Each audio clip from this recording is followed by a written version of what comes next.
NCERT maths class 9th में आपका स्वागत है। हम लोग पढ़ रहे हैं अध्याय 1 यानी कि संख्या पद्धति, और उसी में आगे बढ़ते हुए आज हम करेंगे उदाहरण 1। और इसमें हमें पूछा गया है कि नीचे दिए गए कथन सत्य हैं या असत्य। ये हमें बताना है कि ये जो कथन दिए गए हैं, जैसे एक दिया गया है, फिर दूसरे नंबर पर फिर ये तीसरा, तो ये कथन दिए गए हैं और इन्हें हमें बताना है कि ये सत्य हैं कि असत्य हैं। तो ये हम इसके पहले जो वीडियो लेक्चर बन चुका है उसके हिसाब से बताएंगे, क्योंकि उसमें मैंने आपको सभी प्रकार की संख्याएं बताई हैं और बहुत सारी जानकारी हम लोगों ने उसमें देखी थी। तो उसी को बेस मानते हुए यहाँ पे देखेंगे कि आप लोगों पे ये कितना बनता है और इसका रीजन भी देना है। तो यहाँ पे क्योंकि लिखा है कि कारण के साथ अपने उत्तर भी दीजिए, तो कारण भी बताना है, तो कारण भी लिखना है। तो एक एक करके हम समझेंगे। तो आइए पहला लेते हैं। पहला पूछा गया है कि प्रत्येक पूर्ण संख्या एक प्राकृत संख्या होती है। बताना है कि ये सत्य है कि असत्य है। तो दोनों हम समझ लेते हैं कि प्रत्येक पूर्ण संख्या एक प्राकृत संख्या। पूर्ण संख्या का मतलब क्या होता है? क्या आप बता सकते हैं पूर्ण संख्या का मतलब क्या होता है? पूर्ण संख्याओं का मतलब ऐसी संख्याएं होती हैं जो 0 से स्टार्ट होती हैं। पूर्ण यानी कि पूरी, मैंने ट्रिक बताई हुई थी। पूर्ण यानी कि पूरी संख्या, पूरी यानी कि 0 भी शामिल कीजिए उसमें। तो पूर्ण संख्याएं कहाँ से शुरू होती हैं? तो आंसर है 0 से शुरू होती हैं। 0, 1, 2, 3 और फिर जहां तक गिनती है वहां तक आगे सभी संख्याएं। लेकिन प्राकृत संख्या की बात की जाए तो प्राकृत संख्याएं कहां से स्टार्ट होती हैं? तो ये नेचुरल नंबर जो है वो 1 से स्टार्ट होता है। 1, 2, 3 और फिर अनंत तक जहां तक भी गिनती हो। पूर्ण संख्याएं यानी कि होल नंबर 0 से शुरू होते हैं और प्राकृत संख्याएं 1 से शुरू होते हैं। अब क्वेश्चन की बात करें, क्या प्रत्येक पूर्ण संख्या एक प्राकृत संख्या होती है? प्रत्येक पूर्ण संख्या, तो देखिए यहाँ पे क्या एक क्या है? पूर्ण संख्या भी है और प्राकृत संख्या भी है। 2 क्या है? जैसे मैंने यहाँ पे लिखा 2, तो 2 पूर्ण संख्या है क्या? तो आपका जवाब होगा हाँ, क्योंकि 0 से स्टार्ट होगी अनंत तक जाएगी तो उसमें 2 भी आएगा और प्राकृतिक संख्या भी 2 है। लेकिन यहाँ पे पूछा गया है क्या प्रत्येक, यानी कि प्रत्येक का मतलब क्या होता है? हर एक। तो यहाँ पे 0 की बात करें, 0 पूर्ण संख्या तो है, लेकिन क्या 0 प्राकृत संख्या है? क्या आप बता सकते हैं कि 0 पूर्ण संख्या तो है लेकिन प्राकृत संख्या है क्या? तो आपका जवाब होगा नहीं, क्योंकि प्राकृत संख्या तो कहां से शुरू होती है? 1 से शुरू होती है। इसका मतलब है कि 0 पूर्ण संख्या है, लेकिन 0 अगर बात की जाए तो 0 प्राकृत संख्या नहीं है। 0 प्राकृत संख्या नहीं है। इसका मतलब अब क्वेश्चन देखते हैं, प्रत्येक पूर्ण संख्या क्या एक प्राकृत संख्या होती है? तो आंसर है नहीं, कथन असत्य है, क्योंकि 0 पूर्ण संख्या तो है लेकिन प्राकृत संख्या नहीं है। यहाँ पे क्या बोला गया है? प्रत्येक। प्रत्येक का मतलब हर एक पूर्ण संख्या, हर एक पूर्ण संख्या। तो हर एक तो नहीं हो सकती, क्योंकि 0 पूर्ण संख्या तो है लेकिन प्राकृत संख्या नहीं है।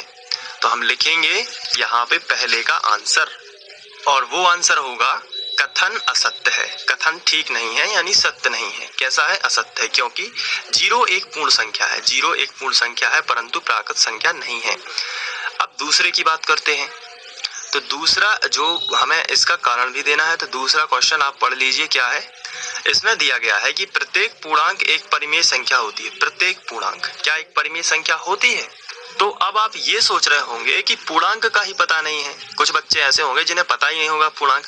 पूर्णांक का मतलब होता है पूर्ण अंक। पूर्ण अंक यानी कि जैसे 4 पूरा का पूरा अंक है, 3, 2, जैसे 1/2 है तो ये नहीं हो सकता। लेकिन ये 4, 3, 2, 0 हो गया, 5 हो गया, ये सब क्या कहलाते हैं? ये कहलाते हैं पूर्णांक। अब पूछा क्या गया है उसको देख लेते हैं। प्रत्येक पूर्णांक एक परिमेय संख्या होती है।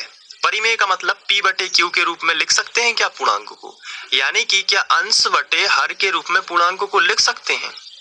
तो अब आपको बताना है, क्योंकि आपने इंट्रो वीडियो यदि देखा है तो आप ये अच्छे से बता सकते हैं।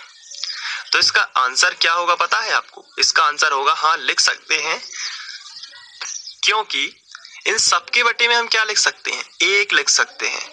मैंने आपको बताया था यहाँ तक कि 0 के बटे में भी 1 लिख सकते हैं, इसलिए 0 परिमेय संख्या कहलाती है। 5 के बटे में भी 1 लिख सकते हैं। तो ये सभी जो पूर्णांक हैं ये परिमेय संख्या होते हैं क्योंकि हम इन्हें इनके बटे 1 लिख सकते हैं, यानी इनका हर जो है वो 1 हो सकता है, सभी का हर क्या हो सकता है 1। तो सेकंड का आंसर आप क्या दोगे, कथन सत्य है। तो क्योंकि सभी पूर्णांक का हर 1 होता है वहां पे हम बटे 1 लिख सकते हैं, तो ये इस तरीके से आप दूसरे का भी आंसर दे देंगे। अब तीसरे की बात करते हैं। तीसरा कथन क्या है, तीसरा कथन है प्रत्येक परिमेय संख्या एक पूर्णांक होती है, प्रत्येक परिमेय संख्या एक पूर्णांक होती है, ये हमें बताना है। तो ऐसा तो नहीं है, तो कथन कैसा है, असत्य है। क्यों, क्योंकि यहाँ पे उन्होंने लिख दिया है प्रत्येक परिमेय संख्या, तो 4 भी एक परिमेय संख्या है और 3/5 भी एक परिमेय संख्या है, लेकिन 4 तो पूर्णांक है लेकिन 3/5 पूर्णांक तो नहीं है, ये पूरा अंक नहीं है। तो इस तरीके से हम बोल सकते हैं कि प्रत्येक शब्द जो है ये बता रहा है कि सभी पर ये नियम लागू होगा। तो सभी परिमेय संख्या, प्रत्येक का मतलब सभी परिमेय संख्या एक पूर्णांक होती हैं, तो आंसर होगा नहीं, क्योंकि परिमेय संख्या 4 भी है और 3/5 भी है। 4 क्यों है, क्योंकि इसके बटे हम 1 लिख सकते हैं, तो ये तो पूर्णांक परिमेय हो सकती है, लेकिन सभी परिमेय पूर्णांक नहीं हो सकती, क्योंकि यहाँ पे लिखा प्रत्येक परिमेय संख्या एक पूर्णांक होती है, तो ऐसा नहीं है, क्योंकि ये एक परिमेय संख्या है लेकिन ये पूर्णांक तो नहीं है। पूर्णांक का मतलब 3, 4, 5 इस तरीके से। तो इसलिए हम तीसरे का जो आंसर लिखेंगे कथन असत्य है। तो इस तरीके से हम लिखेंगे कथन असत्य है, क्योंकि 3/5 परिमेय संख्या तो है लेकिन पूर्णांक नहीं।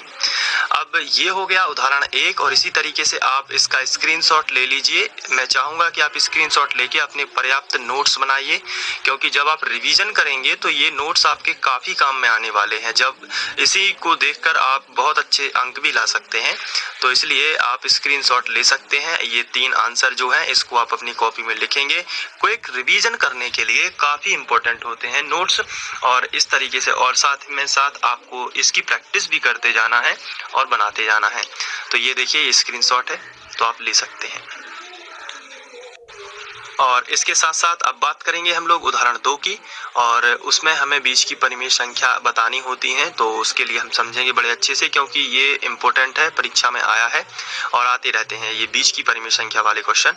और आप एनसीईआरटी की जो बुक है उसको सामने रख के ही इन वीडियोस को देखें और तुरंत पढ़ते जाएं, अच्छे से मन लगा के पढ़ना है और अपनी लाइफ में कुछ करना है, आगे बढ़ते रहना है। और छोटे छोटे जो प्रयास होते हैं उन्हीं से हमें बड़ी सफलता मिलती है। तो आपको हार नहीं मानना है, बस आगे बढ़ते जाना है और अपनी मेहनत पर भरोसा रखना है। और 3 चीजें हमेशा याद रखिए, मेहनत, लगन और निरंतरता। आप मेहनत करेंगे लगन के साथ, जिसमें निरंतरता होगी, तो आपको जरूर ही सफलता मिलेगी।